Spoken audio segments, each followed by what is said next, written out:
Hi, this is Eric Martin from Board Game Geek. I'm here looking at Arboretum from Dan Kassar. You're looking at it too. And I'm here with Jeff Gagnier from Z-Man Games, and here to find out how to play. Yes. So Arboretum is a 2 to 4 player card game in which we'll have different colors that represent very nice trees that are here. And according to the number of players, of course, we're going to only use a certain number of colors. Okay. And the way it's going to work is that for each color, you've got a tree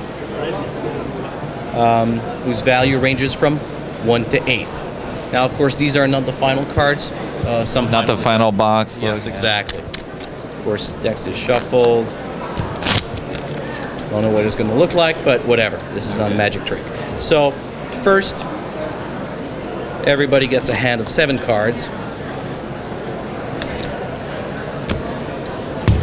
And then there's the deck. And let's pretend we're in a 4-player game. Everybody gets their very own discard pile.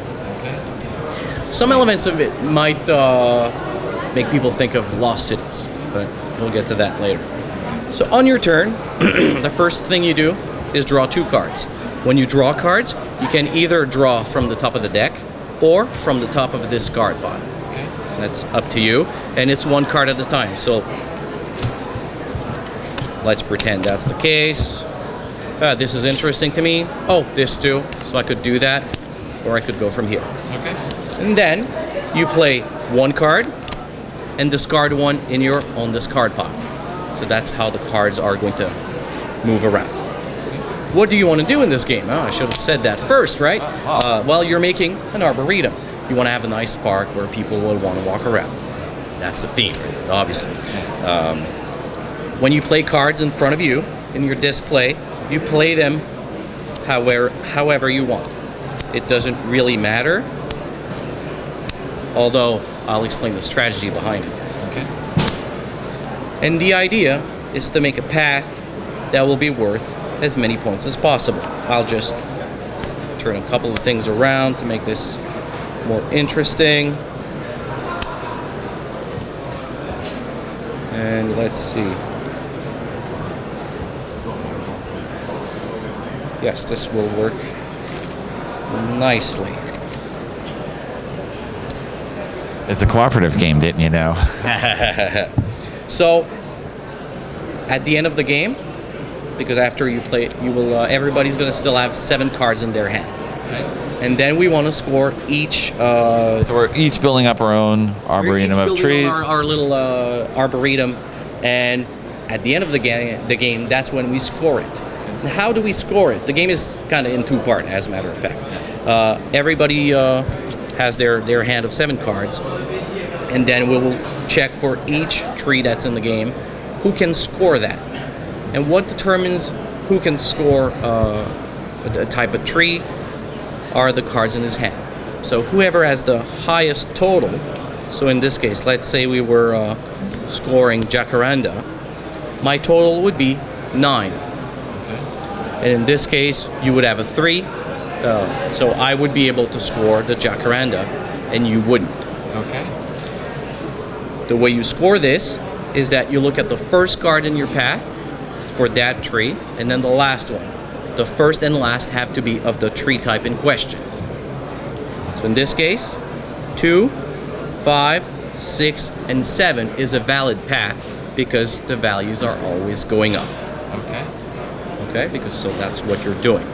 And that would give me 4 points because there's 4 trees in the path. Okay. With the olive tree here in this particular display, I have 1, 2, 3, 4 cards, and they're all the same, which means that I would double the value of this specific path because there's at least 4, and they're all the same. Okay. There's a couple more bonuses you can get if you have a 1 and an 8 in your path, because those also have a special thing in your hand.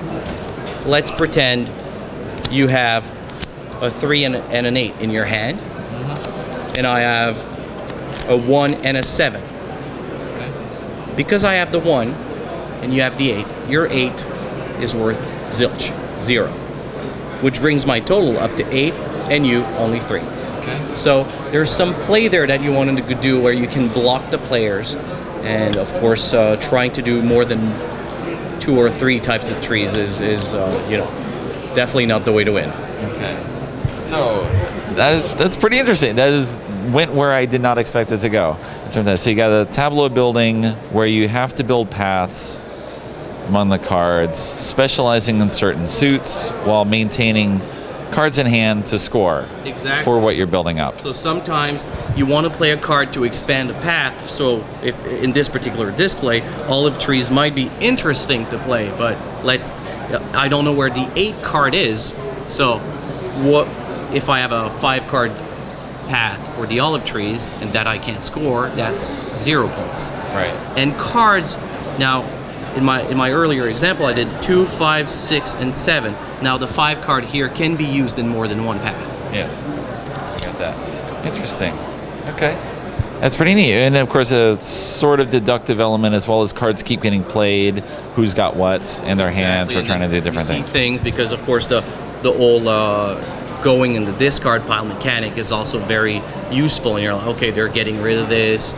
Or that player just played that, I can rid of that number. So, well, thanks very much for the overview. I know this is mid 2014. Yeah, same thing. Okay. All right. Thanks very much. Okay, no problem.